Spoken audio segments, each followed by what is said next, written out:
हो नमस्कार। एकदा एका दुसरीतल्या मुलानं एका शिक्षकाला प्रश्न विचारला की सर लोकशाही म्हणजे काय।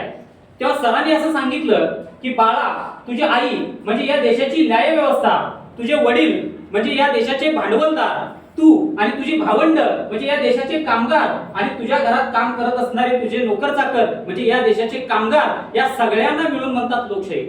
त्या मुलाला त्या लोकशाहीची व्याख्या समजली नाही, पण 2 दिवसानंतर रात्रीचे 2 वाजता त्याचे वडील त्याच घरातल्या मोलकरणीची छेड काढत असतात, तेव्हा तो मुलगा जागा होतो आणि त्याला लोकशाहीची उमगलेली व्याख्या अशी होती की आमच्याच देशातले भांडवलदार जेव्हा आमच्या देशातल्या कामगारांच्यावरती अन्यायाने अत्याचार करत असतात, तेव्हा आमची न्याय व्यवस्था झोपलेली असते आणि आमच्यासारखे सुजाण नागरिक उघड्या डोळ्यांनी पाहत असून सुद्धा त्याला काहीच करू शकत नाही। यालाच म्हणतात लोकशाही। आजच्या विचारांना विस्कटलेल्या, भ्रष्टाचाराने बरबटलेल्या आणि नीतिमत्ता हरवलेल्या या समाजामध्ये 21व्या शतकात पदार्पण करून या देशाची भक्कम आधारस्तंभ समजले जाणाऱ्या या समाज माध्यमाने लोकशाही बळकट करण्यासाठीच जणू संयोजकांनी या व्यासपीठाला विषय दिलाय आणि तोच विषय घेऊन मी स्पर्धक क्रमांक 10 आपल्या समोर विषय सादर करतोय, लोकशाहीची सद्यस्थिती आणि समाज माध्यमांची भूमिका।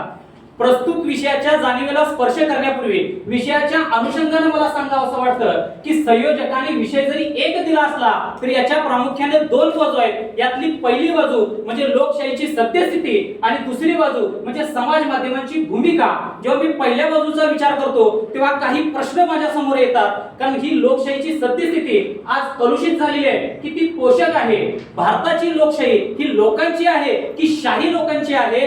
जागतिक पातळीवरच्या लोकशाही भारतीय लोकशाहीवरती नेमका कोणता परिणाम होतो आहे आणि ही लोकशाही सकारात्मक आहे की नकारात्मक आहे? जेव्हा मी दुसऱ्या बाजूचा विचार करतो सर, तेव्हा मला फार विरोधाभास जाणवतो, कारण ज्या समाज माध्यमाने या लोकशाहीला जिवंत ठेवण्याचं काम केलं त्याच समाज माध्यमाने या लोकशाहीचा गाळवट करण्याचं सुद्धा काम केलं। हा विरोधाभास आमच्या तुमच्या समोर या ठिकाणी आम्हाला मान्य करावा लागेल। 26 जानेवारी 1950 ला भारताची राज्यघटना अंमलात आली आणि आम्ही स्वतःला प्रजासत्ताक राष्ट्र म्हणून घोषित केलं, पण मला वाटतं 400 वर्षापूर्वी शेतकऱ्यांच्या भाजीच्या देठालाही धक्का लागता कामा नये ही शिकवण ज्या माझ्या राजा छत्रपती शिवाजी महाराजांनी दिली, त्यांनी स्वतःच्या राज्याभिषेकावेळी 6 जून 1674 रोजी अष्टप्रधान मंडळाची स्थापना करून भारताला पहिल्यांदा प्रजासत्ताक बनवण्याचं काम केलेलं होतं। म्हणजे शिवराय ते भीमराय हा प्रवास कुठेतरी आम्हाला तुम्हाला विचारात घेणं खूप गरजेचं आहे। जेव्हा मी भारतीय संविधानाच्या प्रास्ताविकेचा विचार करतो सर, तेव्हा त्याची पाळं आम्ही भारताचे लोक आणि त्याची मुळं स्वतः प्रत अर्पण करत आहोत। याचा अर्थ लोकांनी लोकांच्यासाठी चालवलेलं राज्य ही लोकशाहीची साक्ष आमच्या भारताचं संविधान आम्हाला देताना दिसून येतं। पण हेच भारताचं संविधान मला काय काय वेळा त्या झाडाच्या उंचीसारखं वाटायला लागतं की कधी कधी त्याच्याच खाली बसलेल्या पातस्थळाला त्याची सावली मिळते की नाही, हा फार मोठा प्रश्न आज निर्माण झालेला आहे। आज भारत आमचा एक देश आहे, पण या देशामध्ये राहणाऱ्या लोकांचे जग मात्र 2 आहेत। एकीकडे घराणेशाहीच्या जोरावरती, भांडवलशाहीच्या जोरावरती ऐशारामाचं जीवन जगणारे अंबानी अदानी एकीकडे, तर दुसरीकडे निघाली भाकरीला भेटाया ही भूक आहे, सांगा यात कोणाची चूक आहे असं म्हणत विधवर पोटाची पिचवर खळगी भागवणाऱ्या माझ्या शेतकरी राजाच्या शेतमालाला भाव मिळत नाही, युवकांच्या हाताला काम मिळत नाही, बेकारी, दारिद्र्य, महागाई यामध्ये आमची लोकशाही कुठेतरी भरडते आहे की काय असा प्रश्न निर्माण झालेला आहे। महासत्तेचं गाजर दाखवून जेव्हा सत्तेवरती बसणारे उमेदवार सुद्धा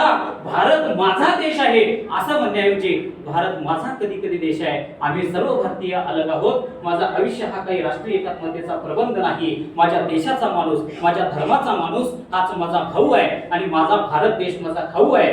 खाऊन खाऊन तो संपणार आहे, संपल्यावर झुंपणार आहे, झुंपल्यावर फाटतील, पुन्हा नवे परकीय नवे साम्राज्यवादी येतील, पुन्हा नवा स्वातंत्र्य संग्रामासाठी नवे टिळक नवे गांधी जन्माला येतील, त्यांचे सुद्धा पुतळे उभे राहतील, पुतळ्यावरती कावळे बसतील, खुर्चीत बगळे बसतील, आम्ही तुम्ही एक हो आनंदाने गाणे गाऊ, हम तुम एक है, हिंदू मुस्लिम भाई भाई, हिंदू बौद्ध भाई भाई आणि हिंदू हिंदू सुद्धा भाई भाई। तोपर्यंत मित्रांनो मला माझ्या स्वप्नांची तहान आहे आणि माझ्या देशापेक्षा मीच महान आहे, कारण मी माझ्यासाठीच जगतो, मी माझ्यासाठीच मरतो आणि आरशात पाहून मी मलाच नमस्कार करतो। तेव्हा माझा जय जयकार असो, माझ्या धर्माचा जय जयकार असो आणि झालाच तर माझ्या देशाचा जय जयकार असो।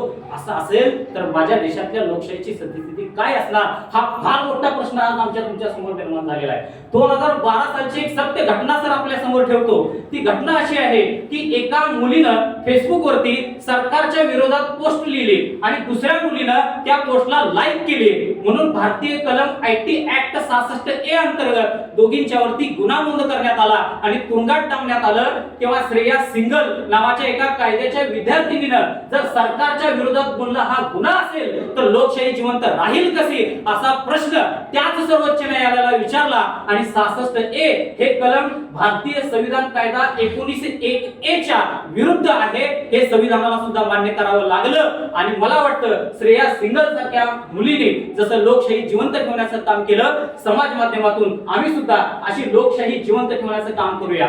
अत्यंत महत्त्वाची आणि दुर्दैवाची गोष्ट नुकताच 18 डिसेंबर 2025 रोजी या ठिकाणी घडली सर।